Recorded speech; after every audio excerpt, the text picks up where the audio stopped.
it's me, Andra P'Lonas. Thanks for watching today. Just a quick announcement. Tempest rock band, Tempest heavy metal rock band is going on tour. And they're booking dates for their tour. So if you go on to Tempest, they've got a new album out. Their first hit single, I think it's Back to the Hill. They have some real good, it's the first time they've gone on tour since the 80s, I believe.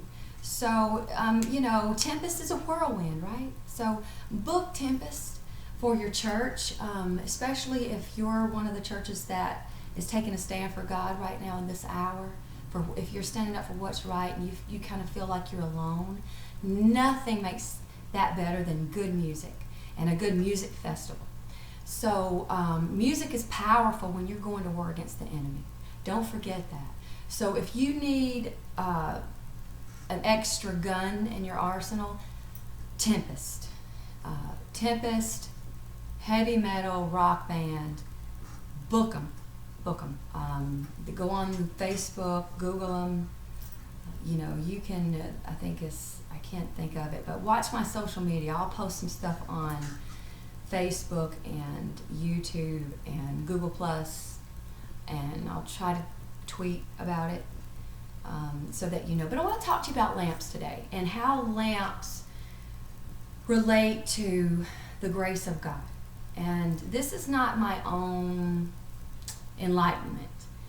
This is a preaching message, an example, an illustration that I picked up from hearing a preacher use this example from when I was just a small child. And I went to, like I said, I was raised in a Baptist church, and I went to a revival with family members, and this was back when it was legal for tent revival ministers and evangelists to set up and preach revivals on city property. Now, it may not be illegal now because of our laws, but back then it was okay. And the way this evangelist described it, he said, you can take a lamp, you can put it on the stand, and you can fill it with oil, but only the grace of God can light that lamp. Now, what did it take to light a lamp? Fire, right? So why not just, strike a match, rub two sticks together, whatever they did back in those days to light the lamp? Why did God have to send the fire down from heaven? And I want you to go back with me now to the makings of the tabernacle and the utensils and the altar, because the altar had fire on it, right?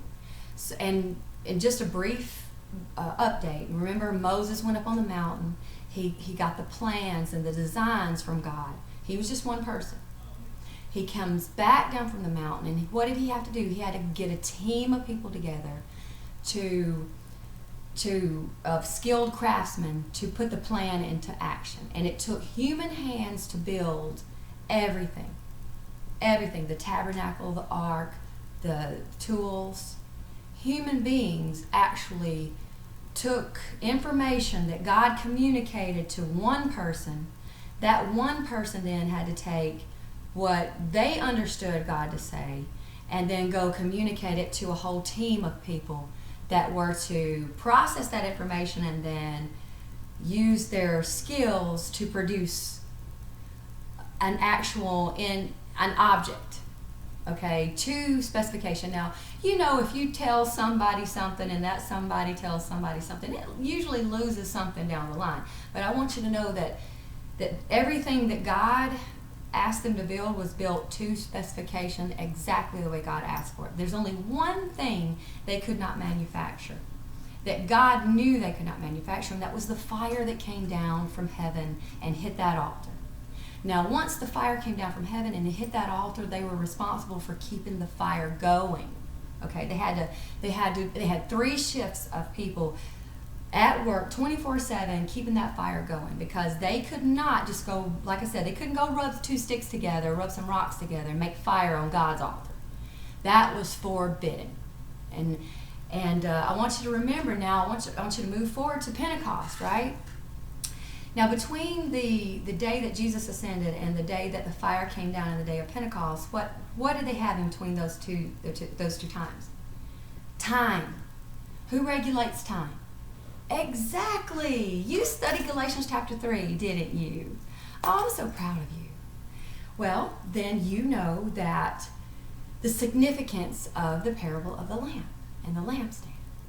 I want you to know that God, there are lamps sitting on their stand filled with oil, just waiting for the fire. God has an army, basically. And when it's time, the fire is going to come down. He's going to light his lamps, and they're going to illuminate for the whole world to see. And, you know, I wish I could tell you exactly the time and the season that's going to come, but no man knoweth the time or the season. Only the Father in heaven. So I just want you to know that you're doing your part by getting your stand and putting your lamp up, and do what you can do. But once you've gone as far as you can go, the rest is up to God. The rest is up to God. And only by the grace of God do we get to have that fire that comes down from heaven. And that is something you cannot imitate and you cannot duplicate. They try to counterfeit it, but, you know, a man-made fire is forbidden. And, you know, you don't want to try that. I highly advise against it. I highly advise against trying to counterfeit the Holy Spirit. You know, I'm not sure, well, I'm not an expert now, and there's so many people out here in this world that really know the Bible better than me, but blaspheming the Holy Spirit is the unforgivable sin, and I think that may be trying to counterfeit him, you know? Because you got, everybody thinks they know who God is, right? Even everybody calls their God, God, even the other religions. They think that the God they serve is the same one we serve. And then, you know, even the Muslims say they serve our same God. So, you know, there's only one God. There's only one way to God, and that's through Jesus Christ. So, think about that. Think about the lamp and the significance of the lamp and the grace of God. When you've done all you can do, just wait. Wait. And he'll send what only he can do. He'll do in his time. But you have to wait. And while you're waiting, I got something I want you to see. While you're waiting, this is called The Power of the Praying Wife. There's also one called The Power of the Praying Husband.